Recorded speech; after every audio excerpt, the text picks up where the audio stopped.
ایک بار وہ جدھر سے گزرے ہیں نصیر، بار بار ادھر سے بہار گزری ہے۔ تو کہا کہ قسم ہے مجھے اس شہر کی، یعنی شہر مکہ کی۔ کیوں اس شہر کی قسم؟ وَأَنْتَ حِلٌّ بِهَذَا الْبَلَدِ، کہ محبوب اس شہر میں تمہارا قیام ہے، اس شہر میں تمہاری رہائش ہے، تمہارے انفاس کی مہک ہے اس شہر کی فضاؤں میں، اور تمہارے قدموں کو چھوا ہے اس شہر کی گلیوں نے، اس لیے قسم کہ یہاں آپ رہتے ہو۔ وَوَالِدٍ وَمَا وَلَد، اور قسم ہے باپ کی، اور قسم ہے جو اس کی اولاد ہے۔ والد سے مراد کیا ہے اور ما ولد سے مراد کیا ہے؟ تو اس کے بارے میں ایک قول یہ ہے کہ والد سے مراد حضرت ابراہیم علیہ السلام ہے، اور ما ولد سے مراد حضور علیہ الصلاۃ والسلام جو ان کے فرزند ہیں۔ ایک قول کہ والد سے مراد حضرت آدم علیہ السلام ہیں، اور ما ولد سے مراد ان کی ساری ذریت اور نسل ہے۔ تیسرا قول کہ والد سے مراد حضور علیہ السلام ہیں، اور ما ولد سے مراد حضور علیہ الصلاۃ والسلام کی ساری امت، حضور علیہ السلام کی ساری آل اطرت، حضور کے اصحاب۔ لیکن علماء نے پہلے قول کو ترجیح دی کہ مکۃ المکرمہ کی قسم کی گئی تو پھر مناسبت بنتی ہے کہ حضرت ابراہیم کا ذکر بھی ہو، تو اس لیے والد سے مراد حضرت ابراہیم ہیں، اور ما ولد سے مراد حضور علیہ الصلاۃ والسلام کی ذات ستودہ صفات ہے۔ تو تین چیزیں ہوئیں جن کی قسم کی گئی۔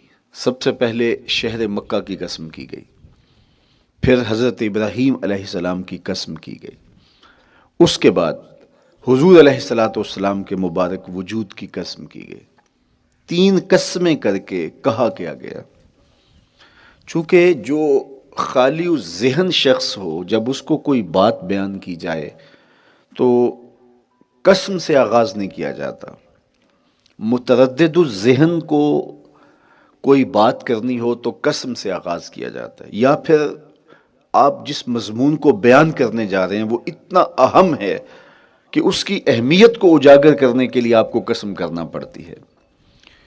تو یہ جو ماں باپ کا مضمون ہے جس کو میرے رب نے بیان کیا، اس سے قبل ایک نہیں، دو نہیں، تین قسمیں کیں، تو پھر کان تو کھڑے ہو گئے، سماعتیں تو بچھ گئیں کہ وہ کون سی شے ہے جس کو بیان کرنا مقصود ہے، اور اس سے قبل قسم پہ قسم کی جا رہی ہے۔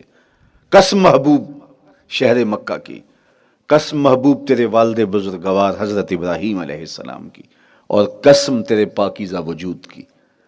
اب انسان بالکل سماعتیں بچھا کے منتظر ہے کہ قسم کی کس بات کی جا رہی ہے، کس بات پہ قسمیں ہو رہی ہیں۔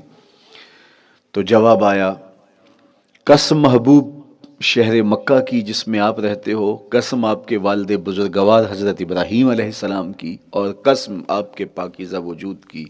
لقد خلقنا الانسان فی کبد، ہم نے انسان کو مشقتوں میں رہتا پیدا کیا ہے۔ یعنی انسان کی زندگی کے اندر مشقتیں، مشکلیں، آلام، مصائب، حالات کی تلخیاں، سخت مراحل، یہ اس کی زندگی کا حصہ ہے، اور ہم نے اس کو ڈیزائن اس طرح کیا ہے کہ یہ ان ساری مشکلات سے نہ بردآزما ہوگا، اور حالات کی تلخیوں کا مقابلہ کرے گا، اور خیر و شر کے ساتھ ساری زندگی اس کا تعلق رہے گا۔ تو یہ اگر سخت جان ہوا تو زندگی میں کامیاب اور بامراد ہوا، اور اگر یہ کمزور ہوا تو پیچھے رہ جائے گا۔ اور اس کے لیے جو قسمیں کی ہیں وہ تین ہیں۔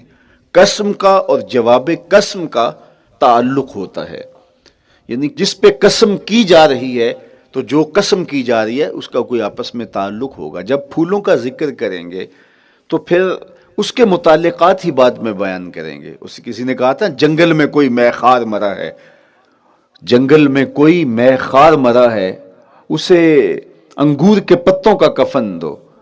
میاں جنگل میں مرنے والے شخص کو کسی اور درخت کے پتوں کا بھی تو کفن دیا جا سکتا ہے، لیکن صاحب مرنے والا مے خار ہے، اور شراب کشید کی جاتی ہے انگور سے، تو اس کو تو ٹھنڈ تب بھی پڑے گی کہ انگور کے پتوں کا کفن دیا جائے۔ تو مناسبات ہوتی ہیں۔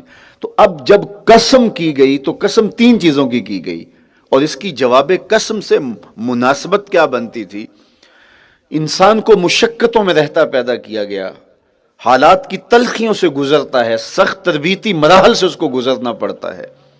تو اس چیز کو بیان کرنے سے قبل 3 قسمیں کی گئی. پہلی قسم میرے حضور کے پاکیزہ شہر کی، مکہ المکرمہ کی، اس لیے کہ مکہ المکرمہ میں دیکھ لیجئے کہ صحابہ اور حضور کے ماننے والوں نے کیسے تلخ زندگی کاٹی. شجر اسلام ثمر بار ہوا تو ہمیں تو یہ کھلے ہوئے پھول دکھائی دیتے ہیں، لیکن ہم نہیں بھول سکتے کہ بلال حبشی کی پیٹھ پہ کیسے کوڑے برسے اور احد احد کیسے پکارتے رہے. تو ہم اس منظر کو دیکھیں، مکہ کے ان حالات کو دیکھیں، تو اس لیے قسم کی مکے کی، اور پھر حضرت ابراہیم علیہ السلام کی قسم کی. چونکہ حضرت ابراہیم نے جس قدر اذیتوں سے گزر کر کے، مصائب آلام کا سامنا کر کے، حالات کی تلخیوں کا مقابلہ کر کے اپنا راستہ بنایا اور اپنے رب کی رضا پائی، وہ تاریخ کا ایک انوکھا باب ہے. اس سے بڑھ کر کیا ہوگا کہ جلتی ہوئی آگ میں چھلانگ لگا دی رب کے حکم کی تعمیل میں، بیٹے کی گردن پہ چھری رکھ دی. یہ تماشا لب بام نہیں تھا. منا کی وادی میں وہ انوکھا واقعہ رقم ہوا کہ آج بھی تاریخ انگشت بدندہ ہے کیا ایک باپ، اور وہ اس بیٹے کو ذبح کرنے کے لیے آمادہ ہو گیا جو اس کی آنکھوں کا نور ہے اور دل کا قرار ہے.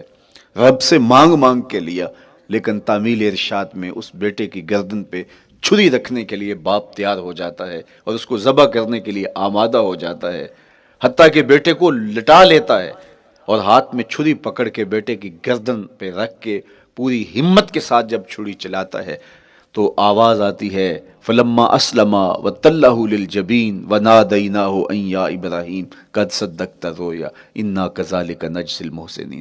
ابراہیم بس کرو، تم نے واقعی خواب پورا کر دکھایا. اپنی بیوی کو